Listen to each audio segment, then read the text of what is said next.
Hey there, and welcome to the deep dive. If you're here, chances are you're a UPSC aspirant with international relations on your mind, or maybe you just want to, get a handle on how the world works these days. Either way, you're in the right spot, because today we are going deep on neoliberalism. What's really interesting about neoliberalism is it's not just some economic theory. It's really an ideology that shaped global politics and policies and even like our daily lives for decades now. Okay, so you're right. This isn't just some abstract concept out there. It's something that really affects all of us, whether we realize it or not. So to kind of kick things off, can you give us a quick rundown of what neoliberalism actually is? Yeah, so in a nutshell, you can think of neoliberalism as this market-focused ideology that really gained traction in the 1980s. So think less government intervention, more free markets, big emphasis on individual liberty. Okay, so for our UPSC folks out there, this is huge, right? For understanding international relations, especially global economic policy. Yeah. Absolutely. I mean, this is one of those topics that pops up everywhere in international relations, and it's a key part of the UPSC syllabus. So to really understand neoliberalism, we need to kind of go back in time a bit, Yeah. Where did this ideology come from? What were the historical forces that set the stage for its emergence? Great question. Let's rewind back to the 1970s, a time of major economic turmoil. The world was dealing with stagflation, which is this, nasty combination of high inflation and slow economic growth. And the dominant economic thinking at the time, Keynesian economics, it was all about government spending to boost the economy, wasn't really cutting it anymore. So people were kind of starting to lose faith in the old ways of doing things. There was a sense that something had to change. Exactly. This crisis of faith in Keynesianism opened the door for new ideas, and that's where our intellectual heavyweights enter the picture, Friedrich Hayek and Milton Friedman. These guys argued that excessive government intervention was actually the problem, not the solution. Okay, so instead of big government, they were saying let the markets do their thing. You got it. Yeah. Less regulation, less government spending, more individual freedom to make economic choices. That was their mantra. And this free market gospel really took hold in the following decades. Now, you can't talk about neoliberalism without mentioning Chile, right? Okay. What happened there that made it such a pivotal case study? Chile is where things get really interesting. In 1973, after a coup led by General Augusto, Pinochet Chile became a real-world laboratory for neoliberal reforms. Pinochet's government, guided by a group of economists known as the Chicago Boys, because they were trained at the University of Chicago under Milton Friedman, by the way, implemented radical free market policies. I mean, we're talking privatization of state industries, deregulation of markets, cuts to social programs. It was a massive shift. So Chile became a testing ground for these radical new ideas. That must have had a huge impact on the country. It did. It had both positive and negative impacts. Chile did experience economic growth, but at a very high social cost. Inequality skyrocketed, and there were serious human rights concerns under Pinochet's dictatorship. It's a complex story, but Chile's experience with neoliberalism became a cautionary tale, showing that rapid market-driven reforms can have unintended consequences. So Chile shows us there's a trade-off, right? Economic growth might come at the expense of social equality and even basic human rights. It's a lesson for anyone interested in shaping economic policy, and it definitely highlights the ethical dilemmas that can arise. You're spot on. It's not as simple as saying free markets are good or bad. It's about understanding the complexities and being aware of the potential downsides. And Chile was just the beginning. The 1980s really saw neoliberalism go global, didn't it? Yeah. It absolutely did. It became this global phenomenon with the U.S. under Ronald Reagan and the U.K. under Margaret Thatcher leading the charge. They embraced neoliberal policies, wholeheartedly pushing for tax cuts, deregulation, privatization, and weakening the power of labor unions. This model, with its emphasis on free markets and limited government intervention, quickly became the dominant economic paradigm in many developed countries. It was like neoliberalism swept across the world, transforming economies and political systems in its wake. But this wasn't just about individual countries, right? International institutions also played a big role in spreading these ideas. They sure did. Organizations like the World Bank and the International Monetary Fund, or IMF for short, became major champions of neoliberal policies, particularly in developing countries. They pushed for what became known as the Washington Consensus. Now, I've heard that term before, but I'm not entirely sure what it means. Can you break it down for us? Sure. The Washington Consensus was essentially a set of neoliberal prescriptions for economic development.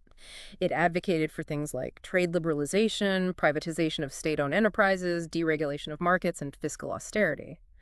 Essentially, it became a blueprint for how developing countries were supposed to restructure their economies to achieve growth. So if you were a developing country looking for loans or aid from these international institutions, you had to play by the neoliberal rulebook. Pretty much. It was presented as the only path to economic progress, and it had a profound impact on how development was understood and pursued around the world, often with mixed results. It's like there was this one-size-fits-all approach to development, even though countries have such different histories, contexts, and needs. That's a great point. And as we'll see later on, this one-size-fits-all approach was one of the major criticisms leveled against neoliberalism. Now, while all this was happening in the developing world, there was another major event that shook the global order: the fall of communism in Eastern Europe. How did that tie into the rise of neoliberalism? Well, the collapse of the Soviet Union in the late 1980s and early 1990s created a power vacuum that was quickly filled by neoliberal ideas and policies. Many of the former communist countries transitioning to new systems were strongly encouraged and sometimes even pressured to embrace rapid market reforms. Think of it as a crash course in capitalism, often referred to as shock therapy. Shock therapy. That sounds pretty intense. It was. It meant privatizing state-owned industries almost overnight, liberalizing trade, and creating a more market-oriented system in a very short period of time. I can imagine that had a huge impact on people's lives in those countries. Was it all smooth sailing? Not exactly. Yeah. The transition was incredibly difficult for many. It led to economic instability, social upheaval, and a rise in inequality. Some people argue that shock therapy, while painful in the short term, ultimately laid the foundation for long-term economic growth. But others contend that it created more problems than it solved, leading to corruption, oligarchies, and even a backlash against democracy in some cases. So by the end of the 20th century, neoliberalism was pretty much the dominant ideology globally. It felt like the whole world was on board with free markets, globalization, and limited government. But this triumph of neoliberalism also sparked intense debates about its impact, didn't it? Definitely. There were those who celebrated neoliberalism as the engine of global prosperity, pointing to the economic growth and technological advancements it had ushered in. But there were also growing concerns about the social and environmental costs of this market-driven model. So was neoliberalism a success or a failure? Did it live up to its promises, or did it create new problems along the way? That's what we'll unpack in the next part of our deep dive, so make sure to stay tuned. And don't forget to hit that subscribe button and share this episode with anyone who might find it helpful. Welcome back to the deep dive. Last time we kind of set the stage for neoliberalism, tracing its roots back to the economic turmoil of the 1970s and the ideas of Hayek and Friedman. We saw how Chile became like a testing ground for neoliberal reforms and how those reforms spread globally, driven by institutions like the World Bank and the IMF. But as we kind of hinted at the end of part one, the story of neoliberalism is far from simple. It's a story filled with contradictions, successes, and failures. So let's dive into that, shall we? Let's. In part one, you brought up the Washington Consensus and how it was applied, often with strings attached to developing countries. The question is, did it work? Did those neoliberal policies actually deliver on their promise of economic development? Yeah, that's a crucial question, especially for our UPSC aspirants Mm. who need to understand the different development models out there. What does the evidence say? Well, it's complicated, as you might expect. There's no easy answer. Some argue that the Washington Consensus did lead to economic growth in some countries, at least in the short term. But even in those cases, the growth often came at a high social cost, with rising inequality and a hollowing out of social safety nets. So while some people might have seen their incomes rise, others were left behind, and the gap between the rich and poor widened. Exactly. And that's one of the major criticisms of neoliberalism, that it tends to exacerbate inequality. The benefits of economic growth often flow disproportionately to those at the top, while those at the bottom are left struggling to make ends meet. We saw this in Chile, and we've seen it in many other countries that have adopted neoliberal policies. And you mentioned earlier that shock therapy in post-communist countries was a particularly rough ride. Were there any developing countries that managed to kind of navigate the neoliberal wave more successfully? There are definitely examples of countries that have experienced significant economic growth while embracing some aspects of neoliberalism. The Asian tigers, countries like South Korea, Taiwan, and Singapore come to mind. They adopted export-oriented growth strategies, opened up their economies to foreign investment, and invested heavily in education and technology. So they took some elements of the neoliberal playbook, but they also did things their own way. adapting the model to their specific circumstances. Exactly. They didn't just blindly follow the Washington consensus. They made strategic choices that worked for them. And I think that's a key lesson. There's no one-size-fits-all approach to development. What works in one country might not work in another, and it's important to consider the local context, the historical legacy, and the social and political dynamics at play. So it's not a black and white issue. There are shades of gray, and context matters a lot. It sounds like a good takeaway for our UPSC aspirants to keep in mind. Absolutely. Understanding the nuances and being able to critically assess different development models is essential. Now, so far we've been talking about the economic impacts of neoliberalism, but it also has social and political dimensions, right? Of course, neoliberalism is not just about economics. It's an ideology that shapes how we think about the role of the state, the nature of society, and even our individual responsibilities. I'm particularly interested in how neoliberalism has impacted women. It seems like a lot of feminist scholars have been quite critical of its effects. That's right. Feminist critiques of neoliberalism have been really important in highlighting how these policies often have a disproportionately negative impact on women. For example, when public services like healthcare and childcare are cut back, as they often are under neoliberal austerity measures, it's often women who end up having to pick up the slack, taking on more unpaid care work and sacrificing their own economic opportunities. So it's like a double burden for women. They're expected to both care for their families and participate in the paid workforce, often without adequate support. Exactly. And this can trap women in a cycle of poverty and dependence, reinforcing traditional gender roles and limiting their choices. There's also the issue of globalization and its impact on women in developing countries. You mentioned earlier that a lot of manufacturing jobs have been outsourced to countries with lower wages. How has that affected women? Well, many of those low-wage manufacturing jobs, especially in sectors like garment production, are filled by women.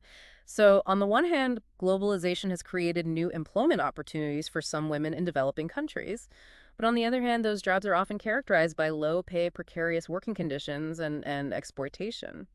So it's a mixed bag, right? Some women might benefit from globalization, but many others are trapped in a system that takes advantage of their vulnerability. That's right. And this brings us back to the broader critique of neoliberalism, that it prioritizes profits over people, often at the expense of social justice and human well-being. Okay.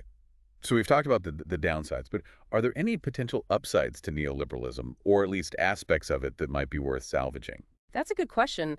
Even some critics of neoliberalism acknowledge that certain elements like free trade and open markets can have positive effects when they're implemented fairly and with appropriate regulations in place. So it's not about throwing the baby out with the bathwater, but rather about finding a more balanced approach that harnesses the potential benefits of market forces while mitigating the negative consequences. Exactly. I think that's where the conversation needs to go beyond the simplistic binary of pro or anti-neoliberalism towards a more nuanced understanding of how to create a just and sustainable global system. We need to move beyond thinking in terms of isms and focus on practical solutions that address the real challenges facing humanity. That makes a lot of sense. But let's be honest, we're not just dealing with a few tweaks to the system here.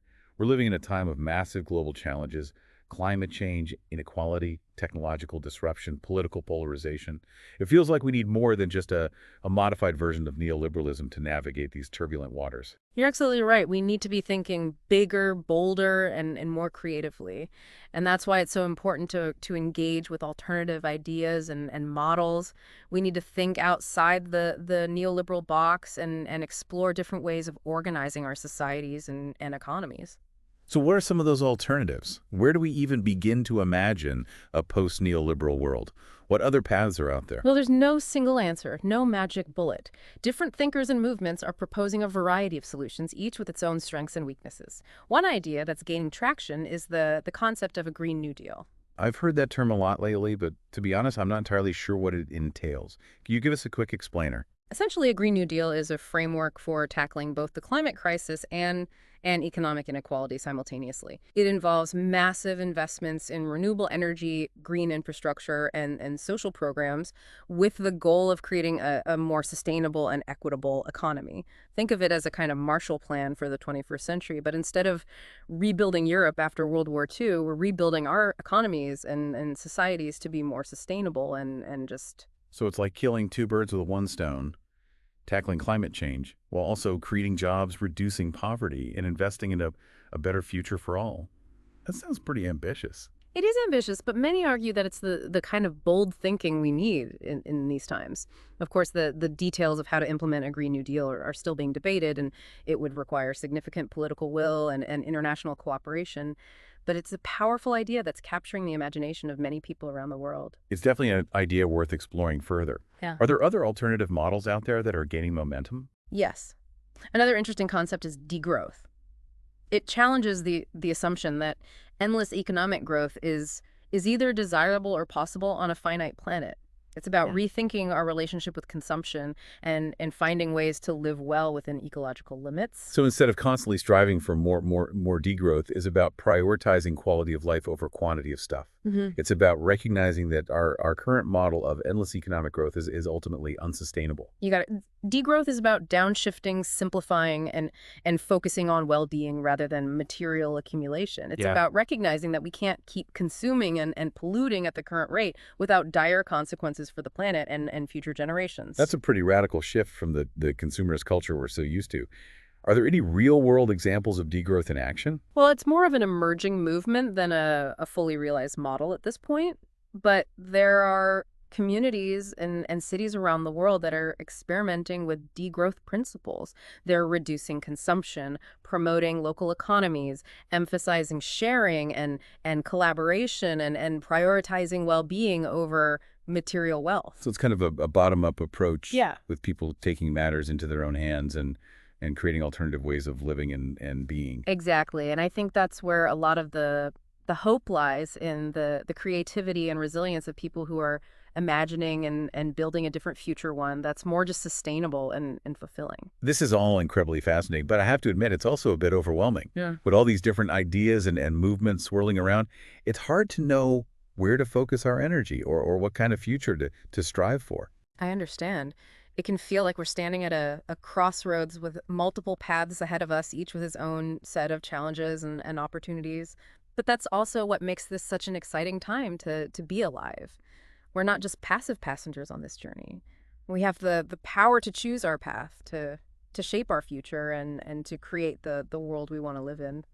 That's a really empowering thought. But let's face it, we can't talk about the future without talking about technology. It's transforming every aspect of our lives, and it's going to play a huge role in shaping whatever comes after neoliberalism. So how does technology fit into all of this? How has it been used to advance the neoliberal agenda, and how might it be harnessed for a more just and sustainable future? Those are great questions, and they're exactly what we'll explore in the final part of our deep dive. We'll delve into the complex relationship between technology, power, and ideology, and we'll examine how technology might be used to build a post-neoliberal world. So stay tuned for part 3, where we'll bring it all together, the ideology, the impacts, the alternatives, and the role of technology. Welcome back to the deep dive. We've been really digging into neoliberalism, its origins, its spread, its impacts, the debates it's sparked. But, we've also kind of been hinting at the possibility of something different, a world beyond neoliberalism. And in this final part of our deep dive, we're going to bring in the big T technology, because let's face it, technology is transforming everything around us, and it's going to play a huge role in shaping whatever comes next. Yeah, you're absolutely right. Technology is often presented as this neutral force for progress, but in reality, it's deeply intertwined with power structures and ideologies, and neoliberalism is no exception. Okay, so let's unpack this. How exactly has technology been used to advance the neoliberal agenda? Well, think about the rise of the internet and digital platforms. They've been major drivers of globalization, making it easier for corporations to operate across borders and fueling the growth of e-commerce and the gig economy. So it's like technology has kind of greased the wheels of globalization, making it faster, cheaper, and more efficient for businesses to operate on a global scale. Exactly. And this has had both positive and negative consequences. On the one hand, it's connected people across the globe, created new opportunities for entrepreneurship and innovation, and given consumers access to a wider range of goods and services. But on the other hand, it's also contributed to job displacement, increased inequality, and the erosion of labor rights. Think about all those manufacturing jobs that have been outsourced to countries with lower wages, or the rise of platform companies like Uber and Amazon, which often rely on a workforce of independent contractors with limited protections. It's like technology has created winners and losers, both within countries and between them. Some people have benefited tremendously from the digital revolution, while others have been left behind. That's a key insight. And it's not just about economics. Technology has also played a role in shaping our political landscape. Yep. Think about the role of social media in political campaigns, the spread of misinformation, and the rise of online echo chambers. These are all issues that we're grappling with today, and they're directly tied to the ways in which technology has been developed and deployed. And then there's the whole issue of data and surveillance. The internet has created these vast troves of personal data, which are collected and analyzed by corporations and governments alike. This data can be used for targeted advertising, personalized recommendations, and even predictive policing. It raises serious concerns about privacy and control in the digital age. Absolutely. It's like a digital panopticon where our every move is tracked and monitored, often without our knowledge or consent. And this data can be used in ways that reinforce existing power imbalances. For example, we know that facial recognition software can be biased against people of color, which perpetuates systemic racism and inequality. So it's not just that technology is neutral, it's that it can actually amplify existing social problems if we're not careful about how we design and use it. Precisely. That's why it's so crucial to have these critical conversations about the ethical implications of technology and to advocate for policies that ensure its use for the benefit of not just a select few. We need to be thoughtful about how we integrate technology into our lives and our societies, and we need to make sure that it's aligned with our values. Okay, so technology has played a significant role in shaping the neoliberal world, often with unintended consequences. But what about the future? Can technology also be part of the solution? Can it help us build a more just and sustainable world, a world beyond neoliberalism? I believe it can. Technology is a tool, and like any tool, it can be used for good or for ill. It all comes down to the choices we make, the values we prioritize, and the systems we create. If we want technology to contribute to a more just and sustainable future, we need to be intentional about how we develop and deploy it. So it's not about demonizing technology or rejecting it outright, but rather about harnessing its potential for positive change. Exactly. And there are already so many inspiring examples of how technology is being used to address social and environmental challenges. Think about renewable energy technologies like solar and wind power, which are helping to reduce our reliance on fossil fuels, or the use of mobile technology to connect farmers in developing countries with information about weather patterns, crop prices, and best practices. These are just a few examples of how technology can be a powerful force for good. And there's a whole movement around tech for good, with developers and entrepreneurs creating apps and platforms aimed at solving problems like poverty, inequality, and climate change. It's encouraging to see people using their tech skills to make a positive impact on the world. It is. And I think this is where a lot of the hope lies for a post-neoliberal future. We need to move beyond the idea that technology is just about making profits and embrace its potential to create a more equitable and sustainable world. But it's important to be realistic, right? Technology alone is not a silver bullet. We need to address the underlying structural issues that have created these problems in the first place. Absolutely. Technology can be a powerful tool for social and environmental transformation, but it's not a magic fix. We need to pair technological innovation with political will, social movements, and a fundamental shift in values if we want to create a truly just and sustainable world. So it's about using technology as a tool for positive change, but not relying on it as a substitute for the hard work of building a better future. Exactly. We need both the technological innovation and the social and political transformation. And we need to make sure that technology serves humanity, not the other way around. We've covered a lot of ground in this deep dive into neoliberalism. We've explored its historical roots, its global reach, its impact, its critics, and the role of technology in shaping its trajectory. And we've even ventured into the realm of alternative futures, imagining what a world beyond neoliberalism might look like. It's been a fascinating journey, and I hope our listeners have gained a deeper understanding of this complex ideology and the forces that have shaped our world. I think one of the key takeaways is that Neoliberalism is not just an abstract economic theory. It's a powerful set of ideas that has shaped our world in profound ways, and it continues to influence the way we think about economics, politics, and society. And another key takeaway is that neoliberalism is not inevitable. It's a human-made system, and it can be changed. There are alternative ways of organizing our societies and economies, and it's up to us to envision and build a more just and sustainable future. So to our listeners out there, especially our UPSC aspirants who are grappling with these complex issues, keep asking questions, keep challenging assumptions, keep learning and exploring and keep pushing for a better world. The future is not predetermined. It's up to us to shape it. And that's a wrap on our deep dive into neoliberalism. Thanks for joining us. And until next time, keep exploring, keep learning, and keep diving deep. And before you go, don't forget to like, subscribe, and share this episode with anyone who might be interested in learning more.